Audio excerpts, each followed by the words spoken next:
Chegou. Alô? Paz do Senhor, pastor César. A paz, quem fala? É o Jefferson Morato de Iguatu, no Ceará. Jefferson Iguatu. É Iguatu? Isso, Iguatu, Ceará. Ok. Vamos lá, meu irmão. Pois não? Pastor, duas coisas sobre a questão do pós, do pré e do pós, né? A primeira é uma coisa que não é bíblica, é um comentário. Na minha igreja, é uma assembleia, né? Então o pessoal fala muito, acredita muito na questão do pré. E aí a gente levantou uma bandeira com relação ao pós. E aí a gente está sendo visto como se fôssemos hereges, pessoas que... O que eles dizem? Que você falar no pós, você está falando que Jesus não vai voltar. Eu acho um negócio tão pé sem cabeça que eu queria um comentário do senhor a respeito sobre isso. Tá certo. E a segunda coisa, o pessoal do pré, eles usam muito um texto, né? Que, se eu não me engano, está em Apocalipse 3:10, que é quando diz, né?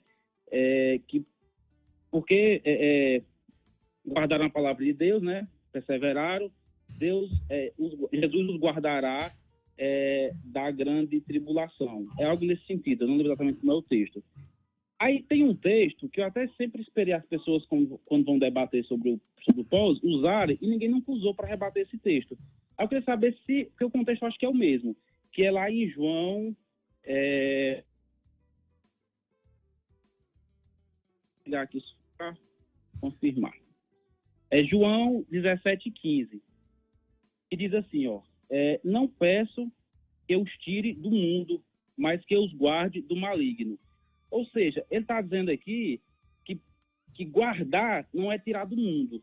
Aí eu queria só entender se é o mesmo contexto com relação ao pós, né? Porque é justamente sobre tribulação esse texto, e por que ninguém não usou para rebater esse texto que eu acho tão claro, tão simples, entendeu? Ok. Obrigado, Jefferson. Deus abençoe. Fica na paz. Mas Obrigado, presta pastor. bastante Deus atenção. abençoe. Presta bastante atenção na resposta que vem agora, tá bom? Deus abençoe. Tá bom. Vamos Tá lá. bom. Vamos lá. Em primeiro lugar, eu prefiro ser vítima do que atacar. Eu prefiro ser vítima do que ser uma pessoa que ataca a fé das pessoas, tá? Então vamos lá. A igreja, ela viveu 1.700 e tantos anos pós-tribulacionista. Nenhum documento, pelo menos nenhum documento fidedigno, tá? Eu estou dizendo nenhum documento fidedigno, por quê? Bom, porque nesses últimos anos, por exemplo, as pessoas estão meio que forjando documentos para dizer que aquilo era pré-tribulacionismo, tá? E isso, além de ser feio, ela além de ser feio, isso é anticristão, entendeu? Então, por exemplo, e muitas pessoas que usam isso não sabem disso. Então o dolo não é da pessoa que usa, mas da pessoa que inventou, tá? Então, por exemplo,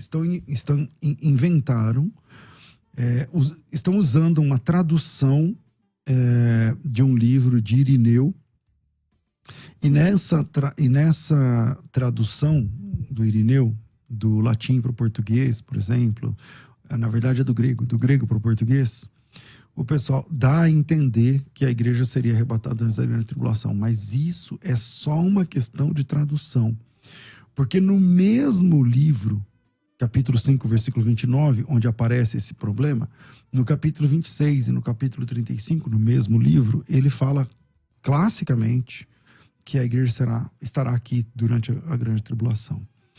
Mas, volto a dizer para vocês, eu prefiro ser atacado do que atacar. Eu não estou aqui para atacar ninguém.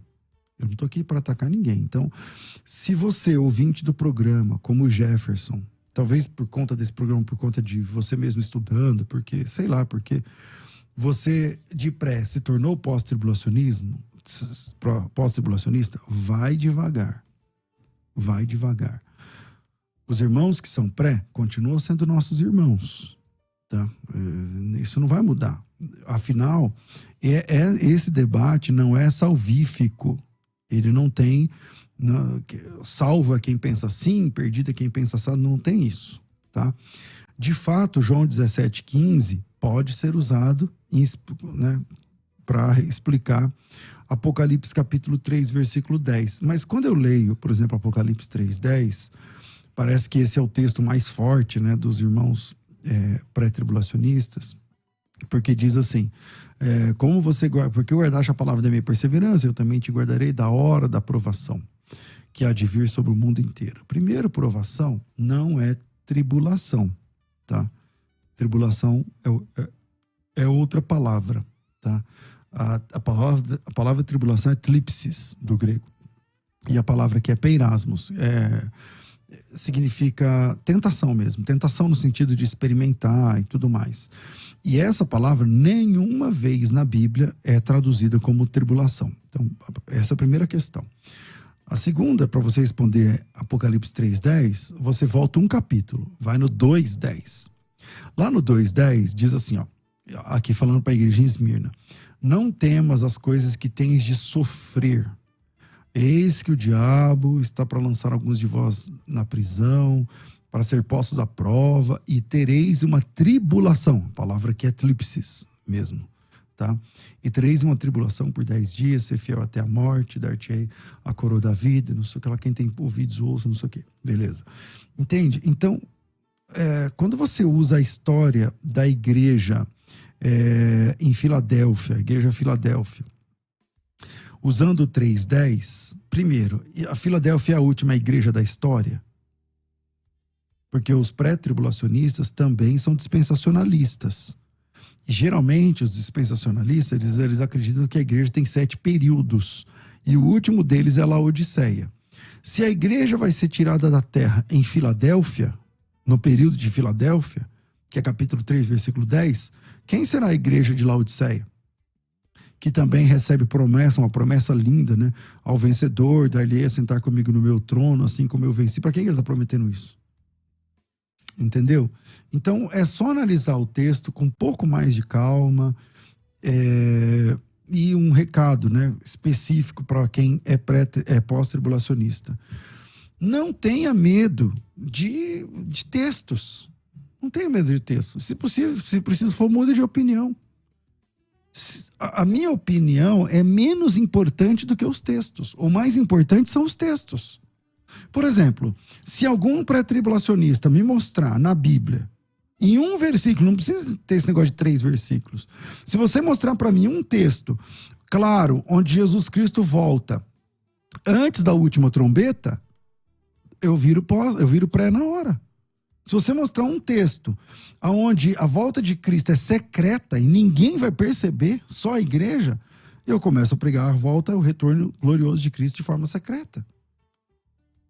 Qual que é o problema? O problema é que nos mesmos textos, todos os textos da volta de Cristo, você fica claro lá que a volta não é secreta, fica claro lá que não tem esse negócio de 2 etapas, fica claro lá que quando Jesus volta, acabou, fecha-se a porta, fica claro. É só você ler o recurso parabólico de Cristo, o recurso escatológico de Cristo, entendeu? Jesus Cristo dizendo quando é que ele vai voltar, ele não fala o dia nem a hora, mas ele fala logo. Depois da tribulação o sol escurecerá, a lua não dará a sua luz, as estrelas cairão do firmamento, aparecerá no céu, nas nuvens lá, o sinal do Filho do Homem, e ele diz quando como funciona, ele diz que se é antes ou depois, está escrito lá, o próprio Jesus Cristo dizendo, entendeu? Então, que fique claro isso, né, para os irmãos. E quem quiser, mas aí está falando da segunda vinda, em Mateus 24 está falando da segunda vinda, legal, mostra a primeira com essa clareza, entendeu?